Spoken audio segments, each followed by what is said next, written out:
Hey guys, this week for Weapons Wednesday, I wanted to put two of our swords to the test. But not just any of our two swords. I wanted to pick one of our least expensive swords and one of my favorite katanas. So let's just start with this guy. This is our full tang ninja sword. It's made of stainless steel. It's just a full tang piece of metal that's been sharpened into a sword. And actually, I don't even know if you could call this a sword. It's kind of closer to wakizashi size. But what I like about these is they're really, really inexpensive, because there's a lot of people that don't want to spend a bunch of money on a samurai sword. They just want something sharp that they can kind of hang on their wall or, impress their friends with. And that's why I kind of like these things. So this is stainless steel, which means that it's not going to be quite as strong as the blades on some of our other swords. But I wanted to compare it to this guy. This is a full tang carbon steel katana. And if you look at it, the blade is a really nice 1060 carbon steel blade. And it's got this tsuba that I just really like on it. It's the Dharma wheel tsuba. And then if we look at the handle, it's got a nice ray skin underneath the wrap. I'm actually really excited to test this out. So what we're going to do is we're going to test both of these swords to see how they compare. We're going to test them first for sharpness, and then we're going to test them for durability, and then finally we're going to test them on each other. But before we begin, if you could just subscribe to our channel, that would be awesome. So in order to test the sharpness of both of these swords, I'm going to try cutting a watermelon with each of them. But some of the things I do in this video are actually kind of dangerous, so don't try any of this stuff at home. So we're going to start with the really inexpensive sword first. And this is called the Full Tang Ninja Sword on KarateMart.com. But before I slice this watermelon, I just want to explain where we're at. This is actually the Karate Mart break room. And I figured this would be about perfect because it'll be easy to clean up after we slice these watermelon. So let's start with this guy first.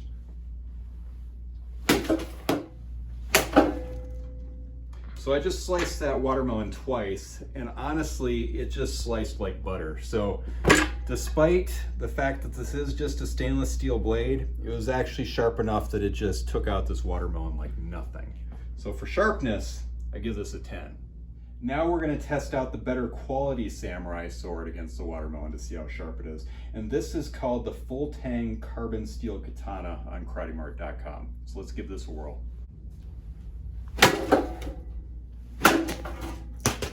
So as you can see, the samurai sword actually cut through the watermelon really nicely as well. But there were a couple of minor differences between the two swords. First off, with the samurai sword, there was a little more weight to the sword, so I was able to gain more momentum in my swing.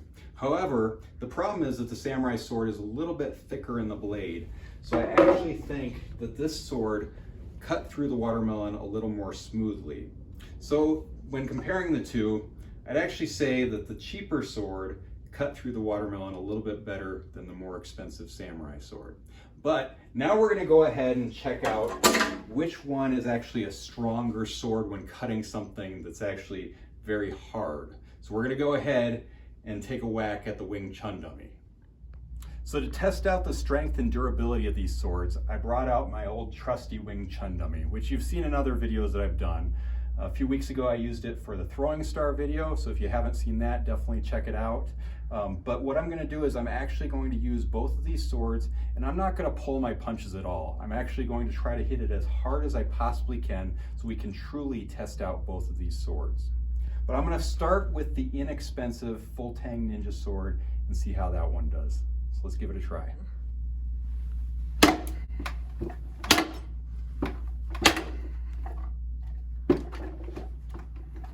So after hitting this Wing Chun dummy as hard as I possibly could, I noticed a couple of things. First off, the blade actually bent. And I had a feeling that was going to happen because this is made out of stainless steel. But the other thing I noticed is that there's no dings or nicks or notches out of the blade itself. So it was able to hold up in the respect of slicing the wood. But from a durability standpoint, this blade didn't really hold up. So let's try the other sword out. So one thing I'm noticing while I'm holding this sword is that my hand actually hurts from hitting the Wing Chun dummy with the last sword.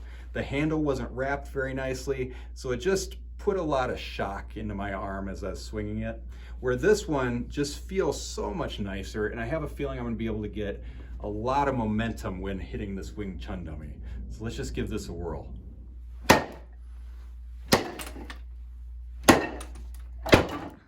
So as you can see, I actually put all my strength into hitting this Wing Chun dummy.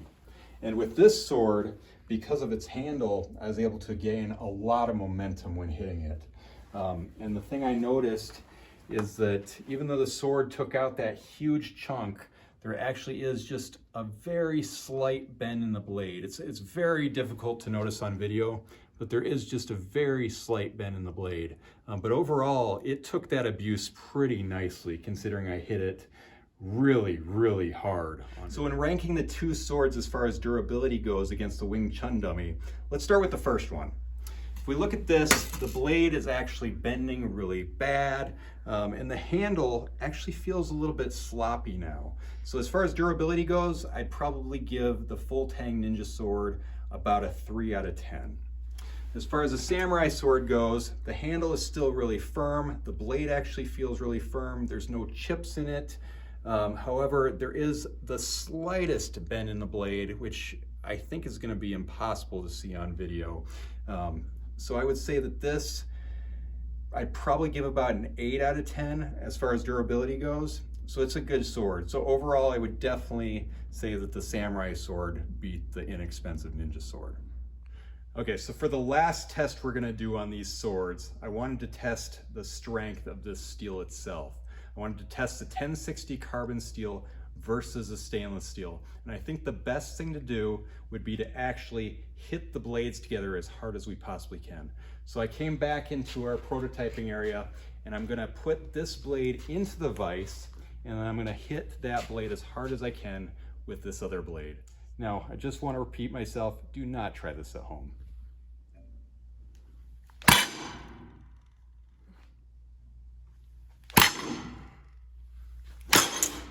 So I just finished hitting the blades together as hard as I possibly could, and here's the results. So the stainless steel sword has some pretty big notches out of it. And if you look, the handle itself actually is starting to come apart.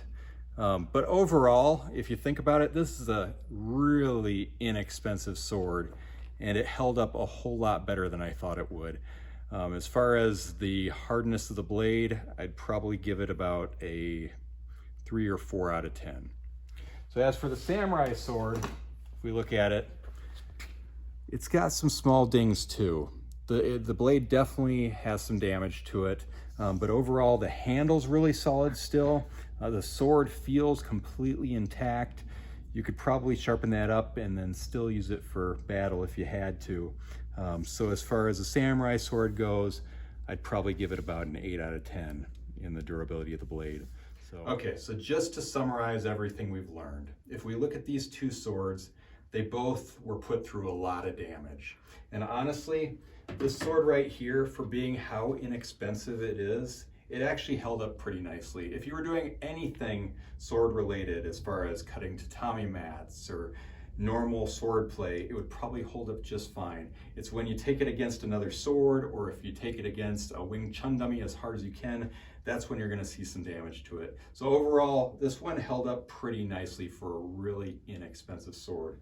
The other sword, it handled perfectly, really. The handle's still intact.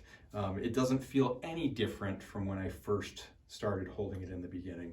There's some slight dings in the blade, and it's hard to notice, but the blade is slightly bent. So overall, this sword held up really nicely too. So if you have any questions, definitely leave them in the comments below. Make sure to like and subscribe to our channel, and definitely check out all the great weapons we have on KarateMart.com. But until next week, we'll see you on Weapons Wednesday.